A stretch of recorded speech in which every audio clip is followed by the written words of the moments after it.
can use any firm bread. You could use sandwich bread, but it might be a little bit too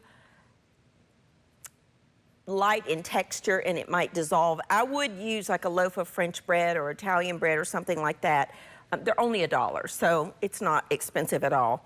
Now in this bowl, I have 6 eggs. I'm gonna add some vanilla extract, some brown sugar. I'm gonna get that started. This is gonna bake over our French toast and kind of become like a custard. Then I'm gonna add 1.5 cups of milk. Now I'm using 2%, but you can use, you know, whatever kind of milk you have. You could even use almond milk or oat milk if you're, you know, non-dairy with it. You could do that, would be fine too. Just get all of that whisked together. I am gonna add just a pinch of salt. This is optional, but I think just a pinch. I think it just brings out the flavors. So in my casserole dish, I have 1 layer of the bread.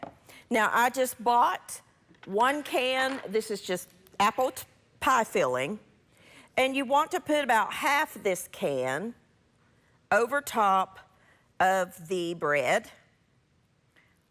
Just scatter it in there, however you can get it on there is fine. Make sure each piece of bread gets some apple on it. It can be a little harder to spread, but we'll get it. Just make sure. If I was at home, I'd just be using my hands to do this, but I won't here. All right, let's get 1 more apple to put on. Well, no, let's just put this one on there. I love these apple pie fillings. I think they're delicious. They also make a caramel one that would be delicious in this if you wanted to use that. Let's put 1 more piece there. Okay. Save the rest of that. Make sure your stuff is mixed. Now, top it with another layer. And what I like to do is go one direction on the first layer and the opposite direction with the next layer.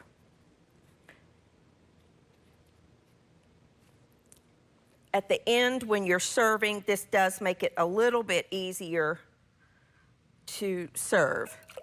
All right. Let's put the rest of our pie filling over our apples. Over our bread.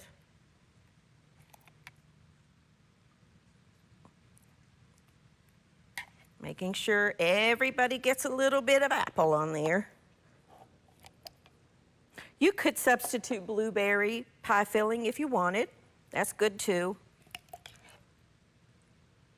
Just whatever kind you like will work. Come on, you come out of there. You want to have your oven preheated to 350 degrees. If you wanted to make this ahead and let it sit overnight in the fridge, you totally could. Let's put 1 of those apples over here so that everybody's got a little bit of apple on there. Okay. Now, make sure your mixture is well mixed. Just whisk it. You could use a little hand mixer if you wanted to. And then what you're going to do is pour this evenly over top of your apples. Now, you could totally add some cinnamon to this if you wanted. That would be good. Or apple pie spice. Now, that bread is going to soak up the milk mixture. As it bakes, it's going to puff up there and it's going to be delicious. It's going to form like a little custard. And that brown sugar is going to help to caramelize. It's going to be delicious. All right, we're going to pop this in the oven at, I believe this one is, nope, this one's 350. I've got 2 different temperatures. 350 degrees for 1 hour. So you don't need to cover it or anything. Just 350 degrees for an hour. And that's gonna be delicious. And again, if you wanted to put some cinnamon on there, by all means, I would totally do that. Let me get rid of this, put it in the sink, and I'll save this for a snack here in just a little bit. Now, the next recipe is a breakfast tenderloin with a gravy. Now, I have here just a pork tenderloin, and I want to show you what you need to do anytime you are cooking. They come two to a pack. If you don't have these and you just have loin chops, that would work too. You know, the pork loin chops, that would be delicious. You do want to cut off any excess fat. This is a very lean cut, so there's not going to be much. And that's not edible. And I want to show you, you see this right here? It'll be on every single one of them. There will be a little small piece of tendon there. It's called the silver skin. You have to remove that. I like to use a very flexible boning knife, and you can get the tip. If you don't have one of those, you could use let me just show you. You could use a paring knife. My preference is the boning knife, but you could use a paring knife. You want to trim off all of that silver skin because that will not break down. It will stay tough. It's very chewy. I mean, it's edible, but it's not very pleasant to eat. And just any, you know, pockets of fat that you see, you won't find a whole lot on tenderloin. It's the leanest cut in pork that there is. Okay, we're gonna get some of that off of there. This is a great knife to have in your kitchen. It's just a staple knife for me. I have two sizes. I have a little one at home and a bigger one like this at home. Either one will work. But I do think if you're gonna be doing any kind of cooking, this is an essential knife to have in your kitchen. Okay, we gotta get that silver skin off there. That is not pleasant to chew on. Okay. We're gonna cut this into slices. Now, again, this is an extremely lean cut. If you're using loin, pork loin, you will, of course, need to make or cook it a little bit longer and cut the pieces maybe a little smaller. So what I'm gonna do, there's a couple of ways you could do this. You could cut it in half and then cut each piece in half and then flatten it with a mallet, or you could cut just some medallions like this. I'm just gonna cut this up. When I come back, I'm gonna show you how we're gonna get this ready to go in our skillet. And we will brown them and we will be making the gravy. I'll be back in just a minute.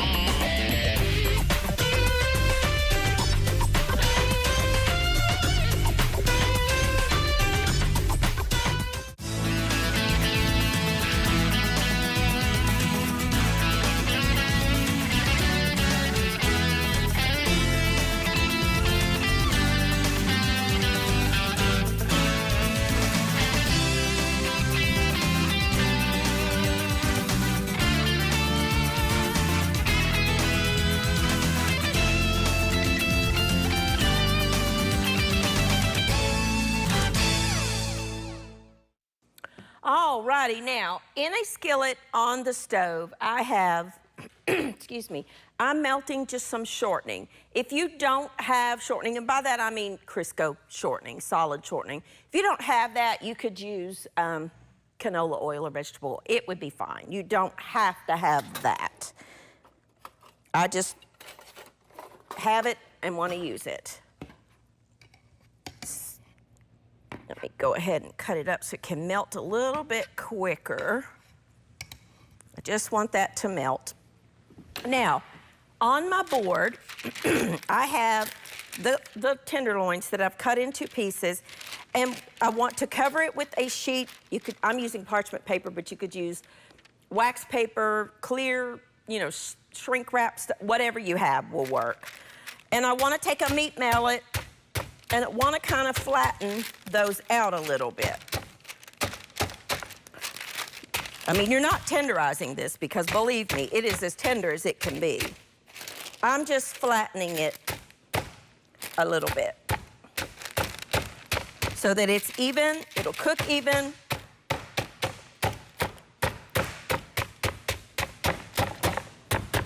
Take your frustrations out on it.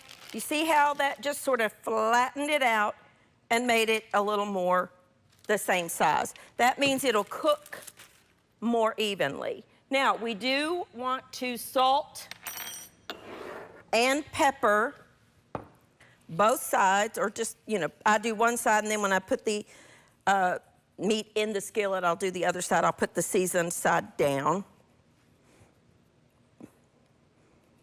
Pepper in my book is not optional. In your book it might be, but for me it's not. And I like the freshly ground. This is not pre-ground that you buy at the store. These are whole peppercorns that I grind in a spice grinder. I just don't like the pre-ground stuff. I think it has no flavor whatsoever. While we're waiting on that, we're going to mix some flour, just all-purpose flour, and I am gonna mix a little bit of salt and pepper with that, not much, just a little bit. And we're gonna take our slices. Let's just get our station moved over here to our skillet. I'm just gonna whisk this all together.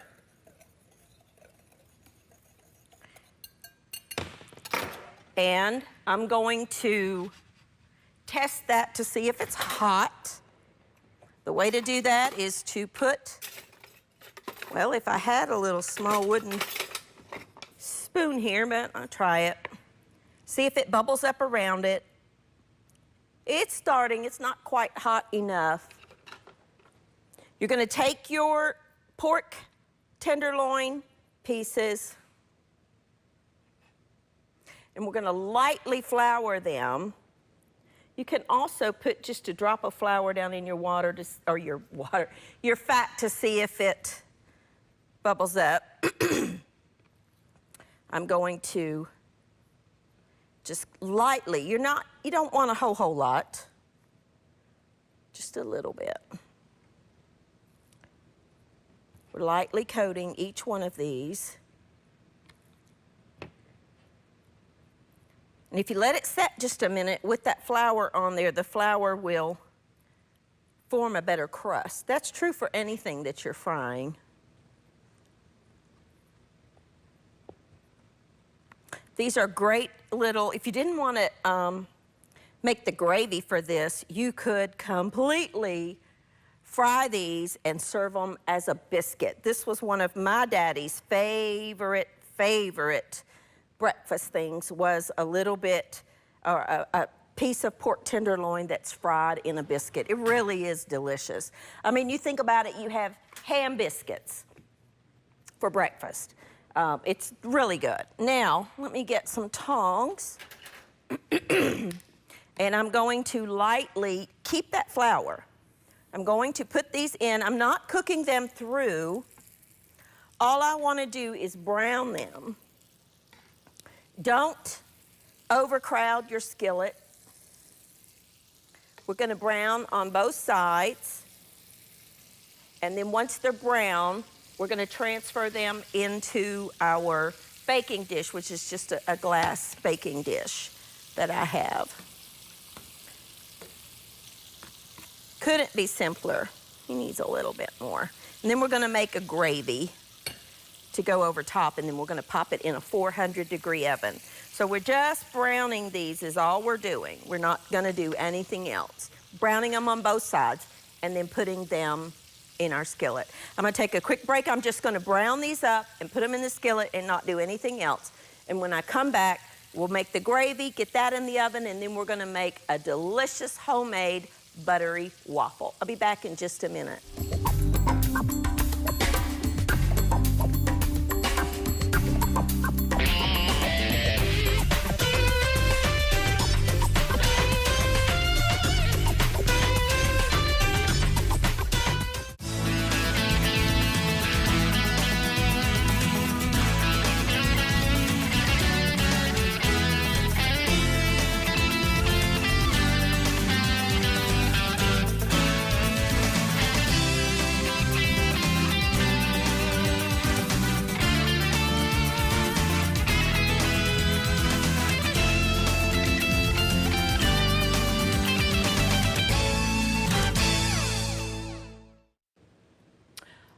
Alrighty, now we browned our tenderloin on both sides and I put it in here. I did pour off some of the excess fat. I left, oh, I don't know, that's hot. I left, I don't know, maybe a third of a cup, fourth of a cup, and all the bits. Don't get rid of those bits. Take the flour that you have left over from where we breaded, whisk that in to the flour because we're making a roux, we're making a cream gravy. You want to leave those bits in there because that's flavor. Let me get this because it's a little bit hot. Oh. Okay, whisk all that in. Now this is where you don't want to walk away. You don't want to go answer the door or answer the phone unless you take this off the heat because this will go from beautifully golden to black in a minute. So don't walk away. I did turn my heat down to kind of a medium lowish heat. All right. I like to kind of let my roux get a little bit browned. You can take it as far as you want. All right. Now, in this cup, I have a cup and a half of milk and a cup and a half of water, and I'm going to slowly put in a little bit, start whisking, put in a little bit more, whisk. If you dump it all in there all at once, you're going to have a lumpy mess that you are going to have a difficult time getting unlumped. So I do it a little bit at a time, whisking completely in between. And once we get most of the lumps out, you do need a whisk. Then I go ahead and put the rest of my milk in there and whisk it all together. Let that come up to a little bit of a simmer and it'll thicken up in about 30 seconds maybe, once it gets hot. I mean, it really doesn't take it long at all. I like to just keep whisking. If you want your cream gravy to be a little browner, let your roux get a little browner. It's completely up to you. Just make sure that you don't walk away from it because it will burn. I've burned more than one thinking, oh, I can run in here and grab this before I finish and I'll come back and it'll be burned. So let that come up to a little bit of a simmer and it'll be nice and golden. And then what we're gonna do is pour that over this, pop it in the oven. Now, because I'm using pork tenderloin, it's gonna cook a lot quicker. So I'm gonna bake it for maybe 30 minutes. But if you are using pork loin, not the tenderloin, but the center cut pork loin chops, which you totally can do, they probably needs to bake for 45 minutes to an hour to get tender. We're gonna let this turn up my heat just a dot, let it thicken up. And that's how you make breakfast pork tenderloin with cream gravy, and we're gonna serve it over biscuits. So you're getting biscuits and gravy in the best possible combination. All right, it's starting to thicken up. I'm just gonna pour it over here and pop it in the oven.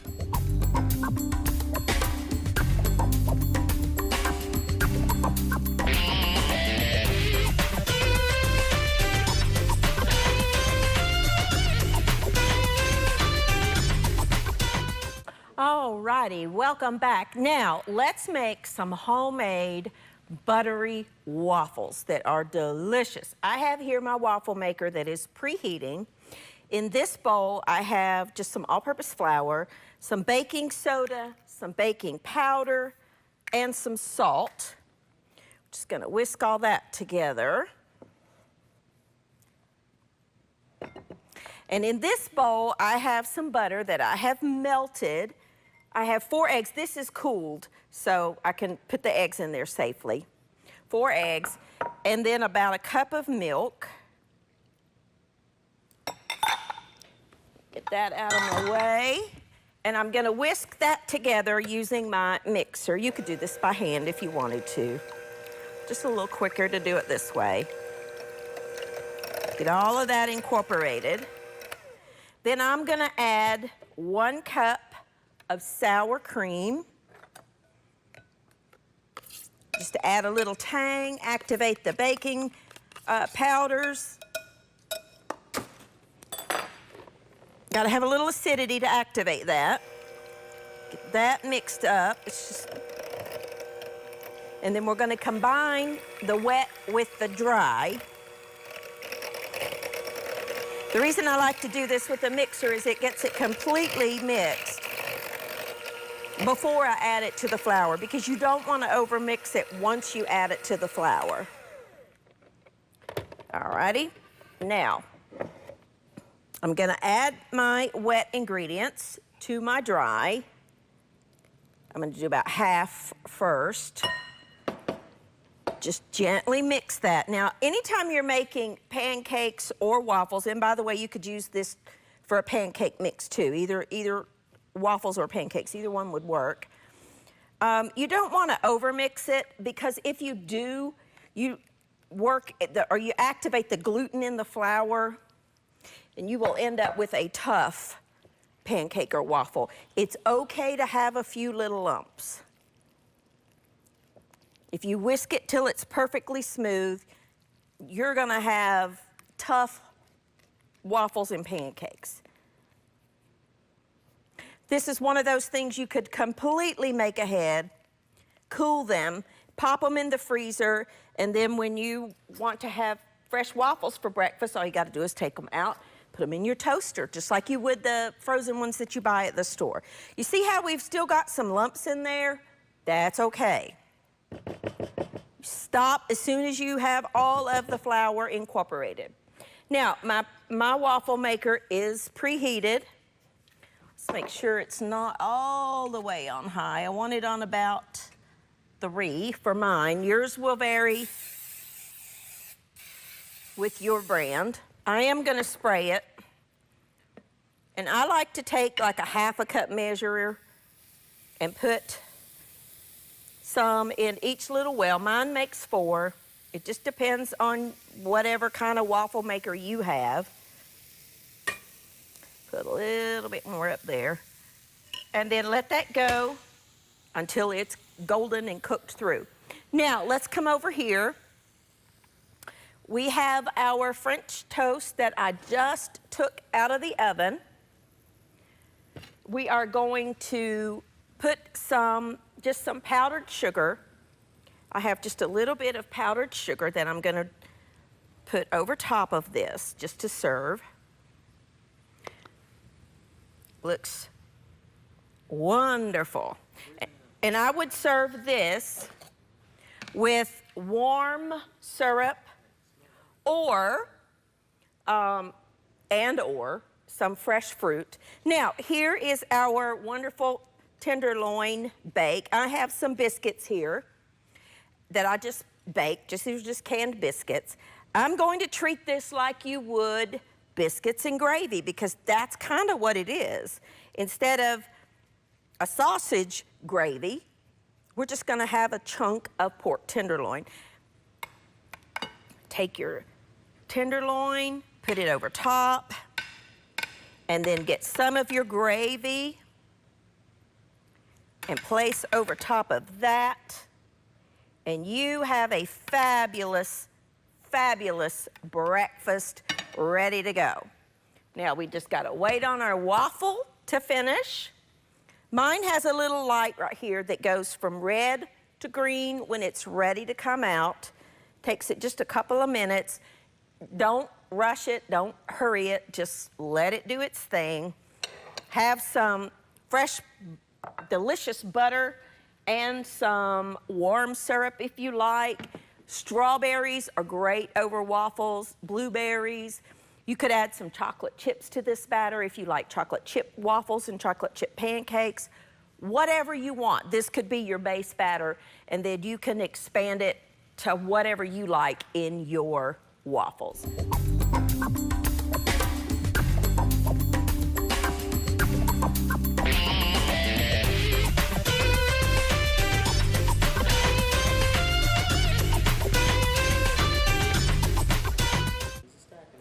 All righty, now we're just taking our waffles out of the waffle maker. I'm putting a little bit of butter on each one, or maybe a whole lot of butter. I like mine topped with a little bit of warmed up syrup. And there you go. I would serve, well, if you're serving the biscuits and the tenderloin, you don't need any other meat. But if I was just making the waffles, I would totally have that with some bacon. But there you go. You can even top that with a little bit of your powdered sugar if you want. Some people like powdered sugar over their waffles. It's totally up to you. So here is our finished dish. Here's our apple French toast bake. Then we've got our pork tenderloin steaks with the biscuits and cream gravy, and our homemade buttery waffles. They are delicious. Thank you for joining with me. Let me know what you think, and I'll see you next time on Everyday Manna.